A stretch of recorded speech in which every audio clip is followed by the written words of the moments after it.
They were the kind of shifts that lull an air traffic controller into daydreams. Clear skies, a few regional departures, and the lazy hum of a city that ran on tropical heat and aviation fuel. At 9:07 a.m., Juan de la Corte leaned back in the Caracas Approach chair, pencil balanced on his headset band. Nothing but the intermittent pings of transponder codes and the dim chatter of pilots calling for vectors to Maiquetia's runway 10. The scope looked like a quiet pond until a target popped into existence where there should have been only sea and light. No squawk, no flight plan, just a blip that held steady, then resolved into an altitude tag that made no sense. 2,000 feet, 5 miles east of the shoreline, speed too slow for the jets Juan worked daily. He nudged the gain, frowned and watched the tag coalesce. Unknown traffic. This is Caracas Approach. Say your call sign. Silence. He keyed again, firmer this time. Aircraft 5 miles east, heading 270, state intentions. A voice crackled in, not the flat, compressed cadence of a modern airliner, but a warm, slightly tinny baritone, as if sung through a cigarette machine. Caracas Approach, Pan American 914. We seem to be off course. Juan sat forward hard enough to knock the pencil onto the console. Pan American? In 1992. Say again your call sign, he demanded. Pan Am 914, Idlewild to Miami, scheduled arrival at 11:28 a.m. Idlewild, the old name for JFK, retired 3 decades earlier. Pan Am 914, Caracas has you 5 miles east, 2,000 feet. Confirm souls on board? The line hissed. 57 passengers, 4 crew, the baritone replied, reading from a ritual older than satellites. Juan used the hand he trusted least to scratch a note, 57 plus 4. He waved to the tower coordinator, who returned a look that said, "In which museum did you find that call sign?" Pan Am 914, what is your fuel state? A sigh, audible even through the static. Approach, fuel remaining. We show enough for 90 minutes. Where is Miami? Behind the glass wall, the runway shimmered with heat. On final, a DC-9 winked by, tidy and modern, the opposite of the shape now rolling over the shoreline. 4 piston engines, blister windows, a livery that looked like a memory. Pan Am 914, say type. A pause long enough for Juan to count his heartbeat. Douglas DC-4, ship clipper radiant. That model hadn't worked a scheduled route out of a major US airport since Eisenhower. Pan Am 914, verify date, Juan said, the words ridiculous in his own mouth. July 2nd, 1955 came the answer, as matter of fact as gravity. In the cab, someone laughed. Disbelief often arrives as humor. Pan Am 914, you're in Caracas, Venezuela. The date is May 21st, 1992. The frequency went so quiet that Juan thought he'd lost them. When the voice returned, it trembled, and the tremor seemed to cross decades. Say again. 1992. On the ramp, a fuel truck driver, Victor Paredes, who would later swear he smelled an engine oil he'd only known from his father's stories, shielded his eyes and watched the relic sink toward the numbers. Pan Am 914, cleared to land runway 10, wind calm, Juan transmitted, choosing calmness as if it were something he could issue like a clearance. He had no idea a legend had already picked its spot in the day's log. The DC-4's Fowler flaps unfolded like remembered hands. The tower logged the time. Fire crews rolled, because that's what the book says when something appears that doesn't belong to your century. Caracas Tower, Pan Am 914 on final. A soft groan of props coming out of pitch. Every aviation professional alive will tell you the sky is vast, but the cockpit is small enough to hold ghosts. The Douglas crossed the threshold and, at the last moment, nosed up, go around. Piston roar flooded the strip. Pan Am 914, why are you going around? Juan asked, penancing to habit. The answer drifted through the speaker, fragile and wrong. There are jets everywhere. Where has Pan American gone? The DC-4 climbed, banked over the water, and for 12 long minutes it flew circuits above a city that tried to decide whether the past had finally caught up with it. On the fourth pass, as Tower wagged light guns, it knew the crew might understand. Something fluttered from an open-side window. Paper, brittle and butter yellow, cartwheeling across the tarmac, like a message smuggled out of a prison that didn't exist. Victor chased it between the trucks, caught it under his heel, and folded it into his pocket without reading it, the way a man pockets a dream before it fades. At 9:23, the target faded from Juan's scope as suddenly as it had appeared. No handoff, no transponder, no secondary radar return. 1 minute the past was there, as solid as aluminum and oil. The next, it left like the last note of an old song, and the runway burned slightly less hot. If you could bottle the smell of American optimism, it would be kerosene and coffee on an East Coast summer morning, June gum on shoes, women in gloves pretending they weren't sweating. At Idlewild Airport, renamed John F. Kennedy 7 years later, Pan Am Flight 915 was the kind of run that made stewardesses, then the term, feel glamorous, and pilots feel like mailed knights. New York to Miami, a DC-4 called Clipper Radiant, 4 Wright R2000 engines tuned the night before by men whose shirts never quite lost the shadow of their shift. Captain James Jim Hartley was 38 and newly grey at the temples in the way that made strangers trust him. He wore his hat with the shallow pride of someone who understood that hats were contracts between a person and the public. First Officer Peter Nash, 26, had a bride who still wrote his surname as if it were a secret. Flight engineer Donald Don Reeves could name the 12 quirks of the left inboard engine the way a parent knows the cry of a child.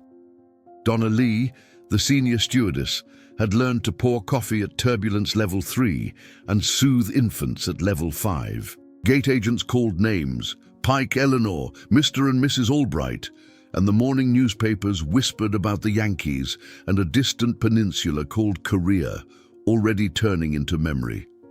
A boy named Charlie Patterson clutched a trading card with a Lockheed Constellation on it and told anyone within hearing that someday he'd fly bigger than the sky itself. His mother said, "Someday, darling." His father said nothing because some fathers build love like scaffolding and hope you'll notice only if it ever falls away. The weather south was ordinary summer. Cumulus clouds building like a theater set over the Carolinas by afternoon. Light chop, a tailwind that would shave 14 minutes off schedule. The dispatcher slid the flight plan across the counter, typed in that mechanical ballet only old terminals knew. Jim signed with a fountain pen his wife had given him. "For luck, for you, for all the places we will never visit together," she had joked, assuming both of them would live forever. "We'll be home by dinner," he'd told her, and her answer had been the softest violence. "I'll keep the porch light on." At 10:46 a.m., Clipper Radiant's engines bloomed into motion one by one, pies of prop wash shimmering. Kids pressed noses to glass. Men in hats pretended they weren't watching. Taxiway chatter crackled. Idlewild's twang a language of its own. Pan Am 914, taxi to runway 4, left via Bravo. The DC-4 waddled like a satisfied animal. On the runway, Jim held the brakes and ran the engines up to check magnetos, listening not so much for a misfire as for any sound that didn't belong to this morning. Pan Am 914, cleared for takeoff. The note of the props slid into a keen that was equal parts assurance and threat. On the roll, Charlie's trading card fluttered out of his hand, a miniature prophecy. 80 knots, check. V1, committed, rotate. The nose unglued from the world. Positive rate, gear up. The sky accepted them the way an ocean accepts a ship, with a pressure you can't name, but you feel in your teeth. At 11:12 a.m., somewhere over the mid-Atlantic coast's ragged hem, Delaware behind them, Virginia ahead.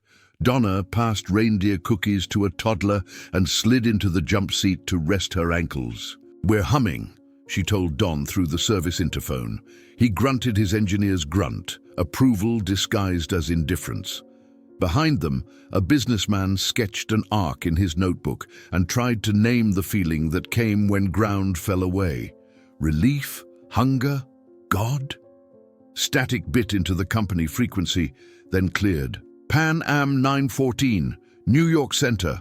Radar contact lost. The controller's voice was calm, because training is the art of sounding like yesterday. New York Center 914, we've got you, Jim answered, a reflex as old as radio. Don frowned at the oil temperature on number 3, tapped the glass twice, ritual more than repair, and made a note to check again in 3 minutes. 914, say altitude. 7,000 climbing to 9. Roger, report 9. They never did. Somewhere between 11:18 and 11:23, the world and whatever stage set it uses to present itself shifted a fraction. Donna, halfway through saying, Mrs. Albright, would you like another? Felt a pressure against her molars, as if descending too fast, only they weren't. Charlie told his mother, very seriously, that his ears hurt in a way that wasn't his ears. In the cockpit, Jim watched the horizon bar tremble a hair, then right itself. The compass card ticked left 2 degrees, and then, like a dog hearing something you can't, ticked back. New York Center, Pan Am 914 checking in at 9,000. Silence. It happens. Frequencies get busy. You wait a beat, then 2. New York Center? Peter worked the radio like a musician working a reluctant note. Static again. And inside it, if you listened with the crazy attention men wear like a second shirt, you could have sworn there were voices that didn't belong. Brighter, flatter, the way later decades would compress sound to fit more human beings in. Jim glanced at the clock. 11:24. And then he didn't for a long time, because time stopped doing what clocks say. The clouds ahead thickened into a wall, with gaps like doors you can't quite see. We'll jog right 10 to miss the build-ups, Jim said. Easy. Peter nodded, turned the heading bug, and watched the nose obey. The altimeter held. The engines sang. Somewhere in back, Mrs. Pike took a picture of sunlight on a wing, light trapped on paper that would never develop. Miles below, a New Jersey lifeguard squinted up as if he'd felt something pass, like a mood. The Coast Guard called them incidents, because language has to make a living somehow. Notices went out. Overdue aircraft, last known position, fuel endurance. The search grid was drawn in a braid of latitude and longitude, jets and prop planes and cutters, scissoring lines across water as if they could stitch a missing hour back onto the day. Reporters used words like vanished, which sell papers, and mystery, which buys the reporter another week. Grace Hartley, whose porch light had been burning since breakfast, turned it off at dawn and then on again because ritual is as stubborn as love. The wives gathered the way weather gathers in kitchens and church basements, with casseroles and advice about sleep that boiled down to, try not to fight it too hard. Pan American issued a statement tight as a knot. Contact lost, search ongoing, thoughts with families. In the press room, a young man asked if jets could jump tracks the way trains do. An older man told him softly that skies don't have tracks. The young man blushed and wrote it down anyway. At Idlewild, the empty gate waited like a stage after the actors leave. A ramp worker swept a triangular piece of paper the size of a receipt from under a seat. Someone's boarding pass stub, a tiny passport to an afternoon that hadn't arrived. He thought for a second, then tucked it into his pocket. Men do things like that when nothing else can be saved. By the second night, helicopters had searched as far south as the Outer Banks, and a cutter's crew was so excellent at their jobs that they noticed a drift net had moved a mile west in 12 hours. But they were not excellent enough to detect a tear in how hours line up, which is not something a boat can help. Reported flares turned out to be fireworks from a boardwalk wedding. An oil slick turned out to be a river's gift to the sea. The world kept offering lookalikes. This is the gift of hope, the curse of search. At Pan Am's operations desk, a dispatcher ran math until the pencil broke. Fuel endurance plus winds aloft minus headwind that wasn't, plus diversions that hadn't been, which yields nothing but a number that dissolves when you stare at it too long. They could have gotten turned, someone said. Over water, someone answered. Men who lived their lives in the grammar of probability prayed like beginners, which is to say, bluntly. In Brooklyn, Peter Nash's bride slept with the radio on because silence was now an enemy with a face. In Queens, Donnelly's mother ironed her uniform's cuffs and laid them on the bed as if the daughter would be home in an hour. The iron hissed like the breath of a grief not yet born. In a Wilmington diner, a trucker swore he saw a 4-engine prop low and lost. The waitress didn't write it down because he always saw something. On the third day, officials said the word presumed. Grace hated that word. Presumed was an insult dressed as mercy. If you've ever stood in front of an empty chair and refused to sit, you've already understood presumed. She went outside at dusk and watched the porch light try to throw itself as far as Miami. In the company hangar, Don Reeves's toolbox sat on a sheet of cardboard with his name block-lettered on the side. The foreman couldn't bring himself to assign it to a new engineer. He locked the drawer and put the key in his pocket and told himself it was for inventory purposes, which is the kind of lie men tell themselves when they are saving the last pieces of someone's hands. The Civil Aeronautics Board did what it always did, asked questions whose answers were machines and men. Were the engines in spec? Did the crew rest? Any signs of weather beyond forecast? Witnesses were found who saw the airplane when they didn't and missed it when they did. The board filed a report that neither brought them back nor buried them thoroughly enough for the living to go on. Probable cause, undetermined, the cruelest phrase in the liturgy. There is, in every missing aircraft story, a woman who writes letters anyway, to agencies, to editors, to the void. Grace wrote a letter to the sky. "You can keep the time," she wrote, "just send him to the door." She folded it like a flight plan and put it in the coffee can where they had saved for vacations neither had taken.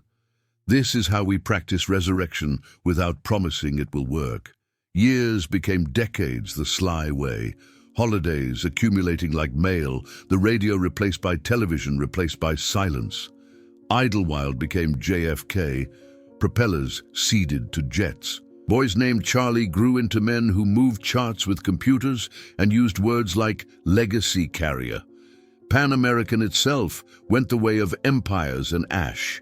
And then, on a morning in 1992, a scope lit up in a room in Caracas, and a man spoke a call sign from a past that had assumed it was finished speaking.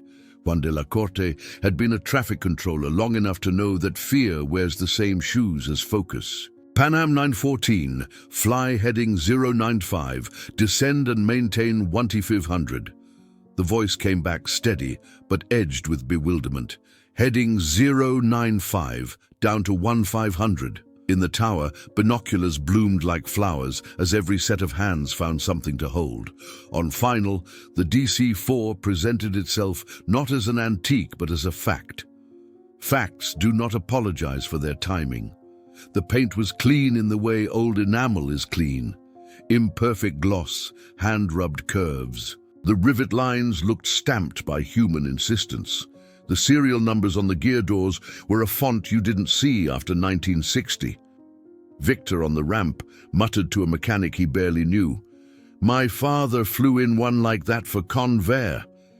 And the mechanic, who had only ever serviced jets, made a sign with his hand anyway. Tower 940 is on short final. Over the tower frequency, an Aeropostal 727 cut in. "Who is this Pan Am?" The controller told them to stand by in the way that means quiet. History has interrupted. Then that low go-around, that surge you feel in your bones, even from a distance. The DC-4 yawed slightly, corrected the way a pilot corrects when years have taught him that pride is messier than rudder. Pan Am 914 state reason for abort. A beat. This runway, it is not our runway. There are markings I do not recognize. The traffic, the jets. Jim's voice, if you've been inside cockpits long enough, was a map. You could trace where training ended and astonishment began. Pan Am 914. The year is 1992. It sounds absurd to announce the year to an airplane, but tell me what else you would have said. "We will get you down," Juan added, "because sometimes the thing you promise is the only bridge you have. We can put you in a holding pattern. he said, as if patterns could domesticate what had stepped into their sky. For 12 minutes, they flew ovals above a city that had changed its name 3 times since the DC-4's radio was new. In those ovals, something like a negotiation happened. A pilot straightened his hat in a cockpit with toggles that had a click modern switches don't. A first officer looked at a chart that mapped a world absent from the window. A flight engineer's fingers hovered over mixture controls as if touch alone might compel reason. Passengers are calm, Donna told no one, perhaps telling herself. Mrs. Albright fanned herself with a Pan-American brochure and said, "Well, I never," in a tone that meant she had. Charlie, now a man somewhere else in the world, would later wake from a dream with the taste of hot aluminum in his mouth and not know why. As the 4th Circuit began, a ground gust lifted paper from the cockpit, or a hand, this part you may choose, offered a fragment to the wind. The page sailed out and down and landed under Victor's right boot. He lifted it and saw, with the electric intimacy of theft, a calendar page the color of nicotine. July 1955, it said, in a font your grandfather would have recognized. 29 days of past appointments and grocery lists scribbled on the back in a woman's careful hand. On the front, a circle around the second, and in the margin the person who held the pen had written, "Home by dinner, porch light." Victor did not announce the contents. He folded the page 3 times and placed it in his chest pocket, where it warmed to his skin. Panam 914, clear to land. Juan tried again. He imagined it like a rope he could throw. The old ship sank for a moment, then chose climb.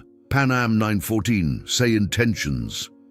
The answer was not a procedure. We cannot land in now, Jim said. We will try to find our route. The DC-4 banked towards sea. And then? One of Juan's juniors asked years later in a bar that smelled of bleach and lemon. And then? Juan said. They left. He shrugged, a movement too small for the burden, and reached for his beer. The story you've heard is that Victor sold the page for a small fortune to a collector of aviation oddities. The story Victor tells, softly, privately, like an oath, is different. He brought the calendar scrap home and ironed it between 2 sheets of paper to press the creases flat. He kept it inside a book of Neruda poems on a shelf only he used. On Sundays, he would take it out and read the grocery list on the back like a prayer. Milk, eggs, razor blades, ribbon, porch bulb. The porch bulb made him dizzy, as if he had stood too fast. You can live an entire life in the humming shadow of a single impossible thing. Victor married. He had a son who would one day ask why his father smelled like oil. He worked every gate they gave him. He learned the weight distribution of 727s by fingertip and the temper of bolts that had been tightened too quickly by new mechanics. And always, the page. He could not show it without arguing with himself about what he wanted, validation or surrender. He showed it to a priest once who said, God is not limited by calendars, which helped not at all. A reporter came around the following winter because that's what they do when a legend refuses to be bored of itself. Did you see the plane? She asked. He said yes. Did you see it land? He said no. Did you see it leave? He nodded. Did you take anything? He paused so long she filled the silence with explanations he didn't owe her. No, he said eventually, and saved the truth for his son, who would someday be a man and want, please God, for at least one unshakable myth. At night in that first year, he sometimes dreamed in Douglas metal, corrugations in his sleep, old enamel gleam, the sound of a piston engine beating air into order. In the dreams, the aircraft never landed, which is to say, he never had to solve the problem of what to call the past. When it is standing on your runway asking for fuel, you don't stock anymore. On the margin of the calendar page were 2 more notes in the woman's hand.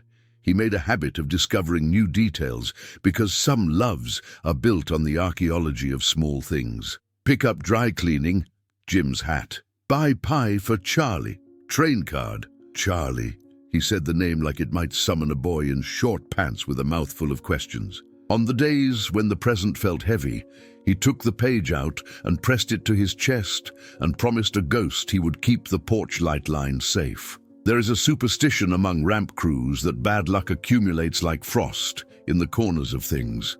To quench it, you give up a souvenir to the field, a coin dropped under a tie-down, a patch sewn under a catwalk. Victor walked the perimeter fence one evening and considered pushing the page through to the grass beyond, a sacrifice to the god of reasonable skies. He didn't. Some burdens are holy enough to carry. Years later, when men asked him what he believed, he would tell them this: airplanes are creatures of rules, lift, drag, weight, thrust, and yet they are also the most miraculous thing the ordinary world offers. If they can fly, why not this? The question is arrogant and humble at once. Back at the airport, the log from that morning was boxed and shelved. Paperwork does what legend cannot. It sits quietly and keeps its shape. The entry read like most entries do: time, bearing, attempt to land, go around, lost contact. No mention of the year, because forms have no field for rupture, but Victor had his page. And because he had it, a private part of the world stayed lit. Officially, there was no tape. Controllers, you'll be told, do not record radio exchanges except under specific regimes. And what happened that morning slipped between the teeth of those rules. Unofficially, of course, one of the supervisors had a habit of rolling a cassette anyway. Practice, he called it, for debriefs and training. It is possible to do a job so long that you develop rituals that make no sense until they do. The cassette lived in a grey plastic case with a crack across the lid and the brand name nearly rubbed off. Juan did not bring it home right away. He let it sit in his locker until the odor of jet fuel that had soaked the foam lining went from pungent to companionable. When he finally did slide it into his home stereo deck, his wife out visiting her sister, the afternoon wet and suspended, his hands went through motions as old as prayer. Blow on the heads, press play with a caution that would have baffled someone raised on digital immortality. A fizz, like soda in a glass. Then his own voice, which he hardly recognized. 13 years younger. A little more sand. A little more swagger. Caracas Approach, Pan Am 914. Say souls on board. He winced. He hated the sound of himself on tape. Then the other voice, the baritone, warm and weirdly intimate, like someone telling you his secret through a keyhole.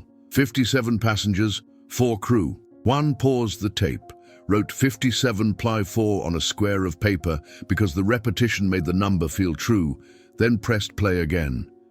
The part that bit him was not the technical. Headings, altitudes, the shape of circuits. It was the offhand pieces, the phrases a pilot uses when habit is trying to bridle fear. Approach, please advise fuel. Looking for the outer marker. Any Pan-American traffic in the area? God, that last one. Juan stopped the tape and stared at the player as if it had become the ghostly thing in the room.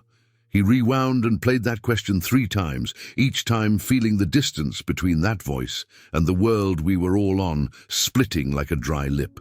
He kept the tape for years. He showed it to 2 people, a colleague who felt thick-skinned enough to hear it and not break, and a woman he loved who did not ask him to choose between sanity and tenderness.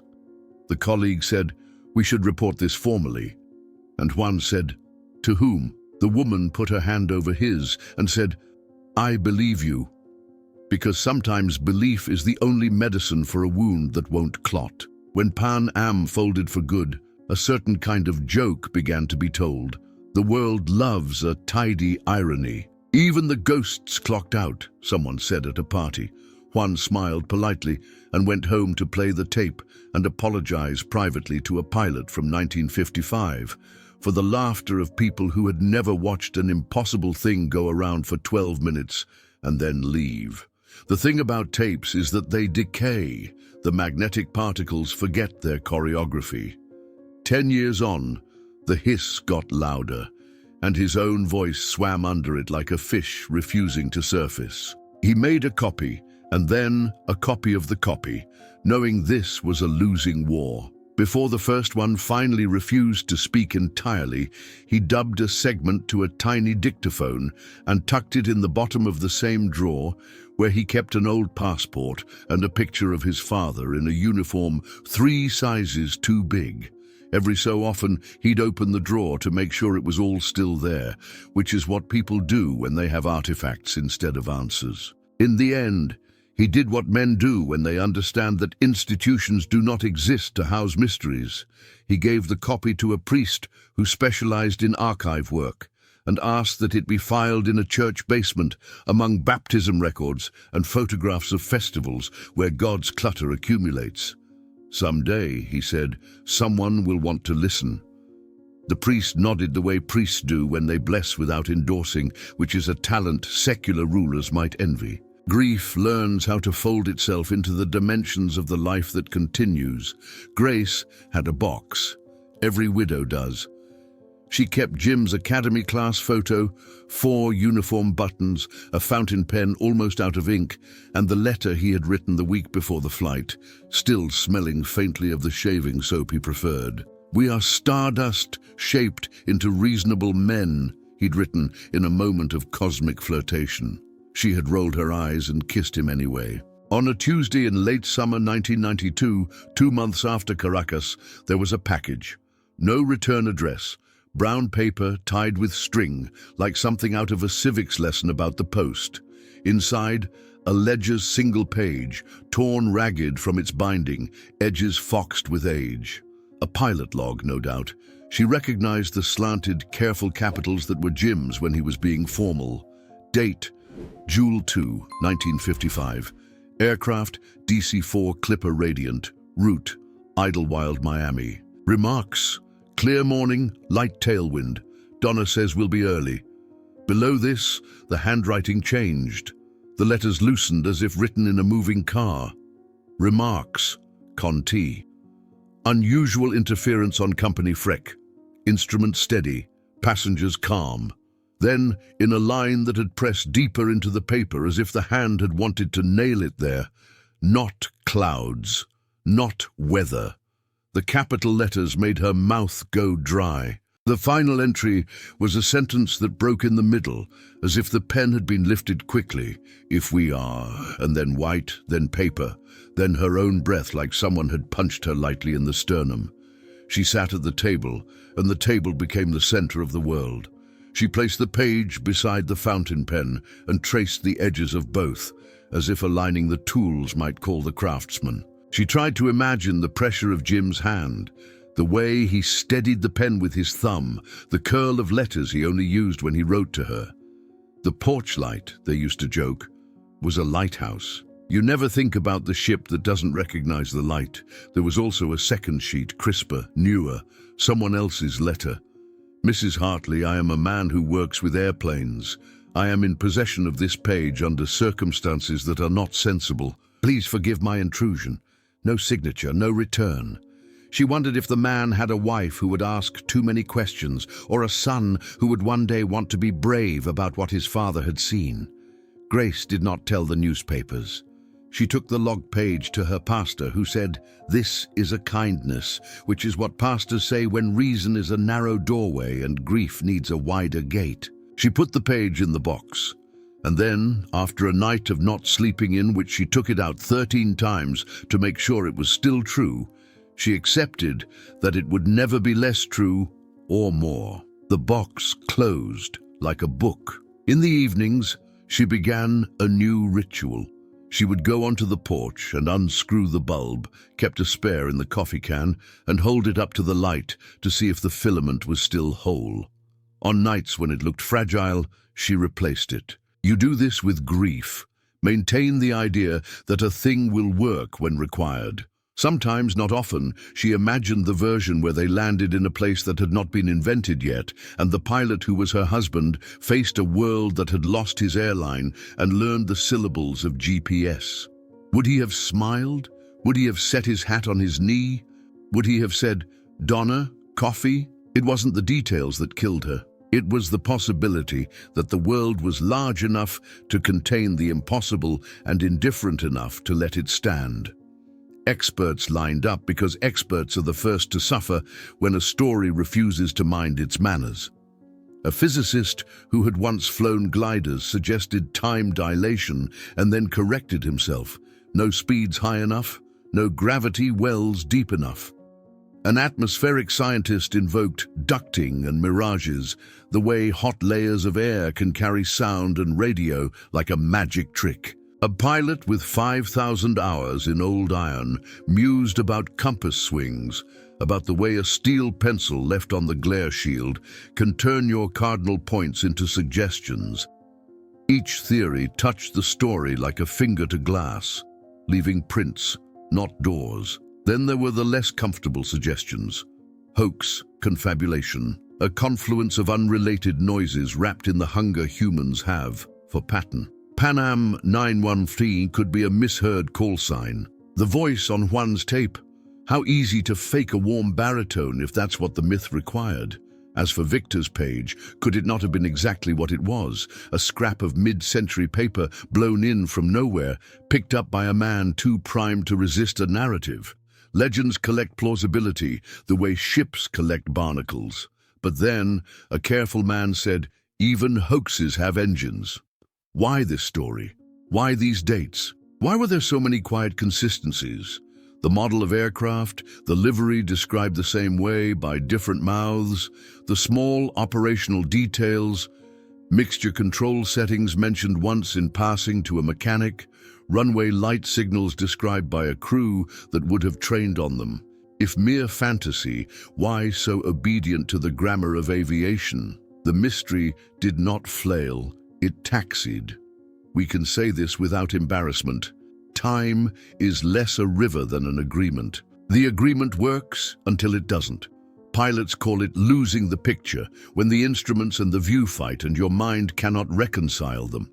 The mind chooses the instrument because it knows the sky lies sometimes, or it chooses the sky because it has learned that instruments can be wrong.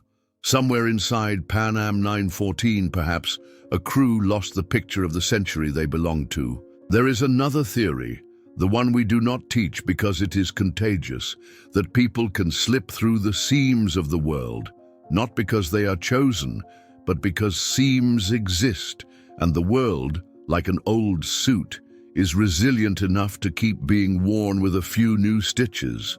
We do not like this theory because it makes the universe sound indifferent to our schedules. It is kinder, in a way, to call a widow's log page a fake than to suggest her husband might have passed briefly into a year where the porch light she kept lit had burned out.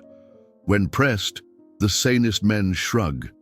They talk about probabilistic priors and chain of custody. They ask for serial numbers and original tapes, reasonable requests. And yet, in bars near airports all over the world, stories collect like condensation on the side of a glass. A light scene where no runway is. A voice on guard frequency calling a model of airplane no one has flown in known memory. A squawk code that doesn't match any nation's plan. It is dangerous to drink too deeply from that well. It is also dangerous never to sip. Between explanations and the longing for explanations, there is the silence. Thick, useful, and terrible. Inside it, a man might pull a calendar page from his pocket. Inside it, a widow might open a box. Inside it, a controller might press play on a tape and say out loud the call sign of a flight that keeps on flying where no chart is printed. A story about a plane is always a story about the world it flies over. After 1955, Grace learned the names of neighbors she'd never needed before. They brought casseroles and listened awkwardly to her keep the verbs present. Jim likes, Jim says, until the grammar conceded the past and she permitted liked, said. She went back to work because money is not moved by sorrow. People praised her courage as if courage were not simply the only practical option available. Donna's mother packed the uniform away and took to walking the neighborhood at dusk, imagining she could catch the slant of her daughter's stride against a storefront window. Peter's bride didn't remarry, not out of loyalty. She'd never have called it that, but because no one she met could make the ordinary feel as bright as a man who had taught her how to hear a weather report like a poem. Don's toolbox gathered dust until the day the foreman died, and the new man, not knowing, assigned it to a kid with fresh eyes. The kid opened the top drawer and found a note in neat engineer's script. Number 3 runs hot. Tap glass. Wait 3 minutes. Try again. He stuck the note to his locker and adopted the advice for his marriage. In 1992, after the Caracas event leaked into rumor, a few old wounds woke up and asked for breakfast. Grace received letters from people who believed. She also received letters from people who needed her to stop believing on their behalf. "Ma'am, you have been exploited," one man wrote, as if debunking could be delivered like a casserole. She didn't answer. She took the log page out at night and read the last sentence to herself. If we are, what? Lost? Early? Home? Victor's son grew tall, got a job in shipping, and developed the habit of glancing up each time he heard piston engines. Caracas in the 90s and aughts changed around him, glass towers, new airlines with logos born of designers who had never handled a prop blade. He kept the page a secret from his wife for exactly 8 years, until the night she told him she was pregnant, and he realized he wanted his child born into a world that included wonder alongside caution. He showed her. She touched the paper like it might bleed and said, "Whoever wrote Porch Light loved someone very much." He nodded and felt both blessed and implicated. Juan retired with a watch engraved on the back. For 30 years of safe skies, which is the benediction controllers earn when the world behaves. He kept the tape copy in the drawer and a habit of stepping outside at dusk to watch last light varnish the approach. On those evenings, the sky sometimes gave him the exact color of aluminum at 1,500 feet. He went back inside always before full dark, as if he were respecting a boundary the world had set. You may marvel this much, any more is trespass. We speak often of closure as if it were a door available to anyone willing to knock. There is no closure. There is practice. Grace practiced saying his name without breaking. Victor practiced not showing the page to men who wanted proof more than beauty. Juan practiced not replaying the tape more than once a month, lest it become less medicine than wound. When Grace died, her niece found the box, and after hesitation, heavy as ritual, brought it to a museum that collects the lives of ordinary Americans. The curator placed the items carefully under plastic, buttons, pen, the letter. The niece did not include the log page because Grace had left it in an envelope marked "Do Not Display." Respect is also a ritual. If you think this is a sad story, you are right. If you think it is only sad, you are missing something large. The cost is part of the meaning. The light left on is part of the cost. We are permitted, finally, a reconstruction. Not to solve, but to honor. The DC-4 is turning base to final. The air smells of oil and salt. The checklists are spoken in a metal tongue. Gear down, 3 green. Flaps, 2nd notch. Props, full fine. Mixture, rich. Landing light on. In the cockpit, time behaves like a cat. Available, aloof. Outside, a runway you don't recognize winks with markings that were a decade unborn when you last filed a company flight plan. Landing checklist complete, Peter says, voice even. Winds calm, Juan tells them from 1992, because winds are the one piece of the world that behaves the same in any century. Pan Am 914, cleared to land. The old hands move the way old hands do. With economy learned 1,000 decisions at a time. The aircraft flares, a crosswind nips. There are jets at the hold short like silver fish. Something no one will ever say for sure what raises the hair on the back of Jim's hand. He chooses a go-around. Power up, attitude, positive rate, gear up. Procedure is the religion of the cockpit, and religion is what people reach for when the abyss asks for their names. Why? Peter asks with his eyebrows. Not now, Jim answers with his hand. They climb, and in the climb we allow that physics did not break, but the contract between clocks loosened. The circuits begin. On the second oval, Donna checks the faces and finds, to her astonishment, not fear, but attention. Human beings, placed across the seam of reality, become their best selves more often than they become beasts. Mrs. Albright squeezes a stranger's hand. A baby falls asleep in a mother's elbow, as if the plane were nothing but a familiar rocking chair. The engines make their ancestral music. On the third oval, in a cockpit where hats are still part of the grammar, Jim looks sideways at Peter and hears a voice through a century. "We will get you down." He believes the voice means it. He also knows there are kinds of landing that cost more than staying aloft. He imagines, in a slice of a second, a terminal with televisions shouting a future his passengers did not consent to meet, a world without Pan American, a runway painted with symbols he doesn't know yet. He thinks of grace and the porch light, which in any century is a promise. On the fourth oval, a page tears loose. Call it draft, call it fate, call it a message illicitly mailed from the pressure of a heart to the pressure of air. It leaves the ship and finds a ramp worker who will carry it like a sacrament. The ship banks. The voice in their headset says, "Clear to land." Jim looks at it, the now, and then he looks at the then. Pick one, you could say, but he is a pilot, which means he does not pick between skies. He picks the one that will bring his people home. The DC-4 points its nose toward a place we do not have a word for that isn't back. It does not evaporate. It is not seized by a triangle. It goes, under prop power, into a corridor narrower than a lane line and wider than our understanding. The radar scope in Caracas shows a fading like a held breath released. The prop wash lifts dust. The calendar page warms against Victor's chest. If we are... The sentence on the log stops. Allow me the liberty to finish it with an answer we have earned by listening. If we are loved, then time is not a fence. If we are loved, then what we think of as impossible sometimes borrows a runway for a few minutes and takes off again. A pilot chose, and that choice was not a trick, but an act of devotion to his passengers, to a promise, to a porch light.